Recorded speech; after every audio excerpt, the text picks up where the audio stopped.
ومال ضد السبة أنه وجود الجري waayo dulmiga ku falayeen taliye maadaama aad sheegteen ciidanku sidaas uu awood weynayeen muddo 4 sanadood inay halka degnaayeen sidee uu idinku suurta gashay inay si dhib yar mar kaliya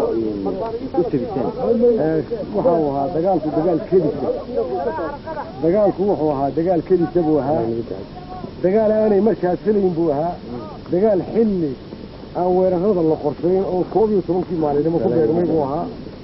dagaal aad iyo aad aan u soo habaynay oo ciidankii weerarka ku jiray oo si waxaan isla jaan qaaday buu ahaa taas iyo ilaaha raxmaanka ah ayaa guusha degdegta mid saaca la isma jirin markay dawladda wax ka jeediyeen ay caaday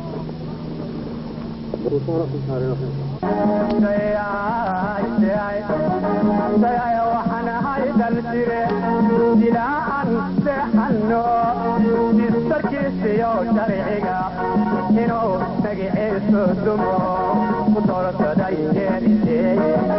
inuu magaciisu dumo ku doorsaday geelidee inuu magaciisu dumo ku doorsaday geelidee inuu magaciisu dumo ku doorsaday geelidee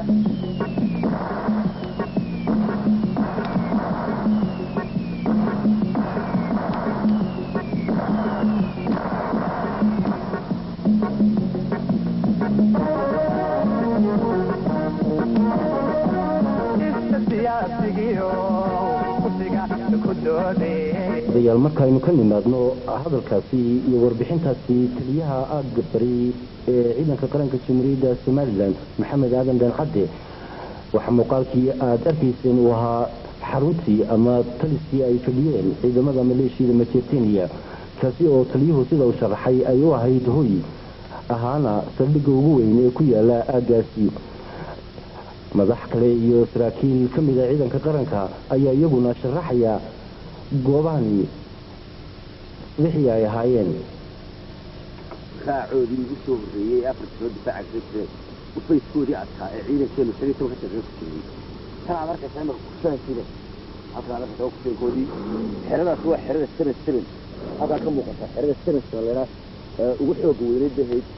waxa ilaahay waxba ka muuqday markii ciidankeenu ku soo kiciyay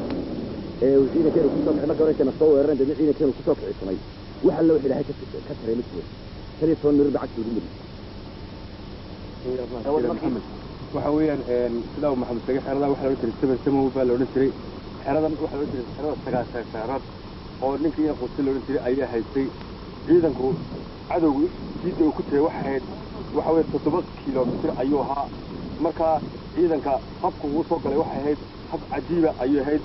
muddo 4 sanadood ayaa halkan la deganaa oo cadowgu uu deganaa maanta dirbaha xoog la ayaa lagu dhuftay oo aanay ka soo noqon doonin oo aad iyo aad u cajiib leh istaanadoodii hubkoodii gacanta ayaa lagu dhigay dhammaan waanu guulaystay ciidanka qaranku marka hambali ayaanu soo jeedinaa saraakiisha kale ee magaalada hogaaminaysan aad iyo aad ay u maadsanyiin waa 100% halkan waxa ahayd xaradii labaad ee laga xiyo waxaana ahayd talkii qayb warka ee ugu xoog weynaa talkoodii la yaalay halkaas ee burdayaashu waaweyn leh goobtaas ka bixi sida ay afar shirkaay oo laba korneel iyo laba sarkana ay ku magacaabay yihiin ayaa halkaa laga qabtay goobta lagu qabtay maxaabiista saraakiisha goobtii lagu qabtay halkaas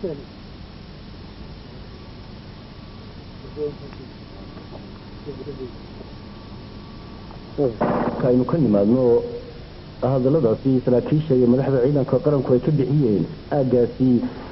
imika waxaynu ku sugannahay jidda hore ee ciidanka qaranka sida idin muuqatana muuqaalkani waa gaadhi noociisu yahay faysle waana gabadhidii laga soo qabtay maleeshiyada Mauritania gaadhigan ayaa waxa ay kaga carareen meel u jirta 10 kiiloomitir airportka magaalada Laascaanood markii ay sii yaacayeen gaadhigani waxa uu ka galay deedi halkaasi oo dhowr maalmood kadib ay ciidanka qaranku ugu tageen gaadhigan kadibna ay soo jiiteen gaadhigan ayaa sida idinka muuqata waxa ku taala calankii calaamada calanka Soomaaliya kaasi oo astaan u ah ciidanka maleeshiyada Mauritania gaadhigan iyo gawaadhi kale oo dhowra ayay ciidanka qaranku ku guulaysteen inay ka soo qabsadaan ciidamada maleeshiyada majeerteniya dagaalkaasi oo ay aad dhabarka uga jabeen firxadkoodina midba meelu ka dhacay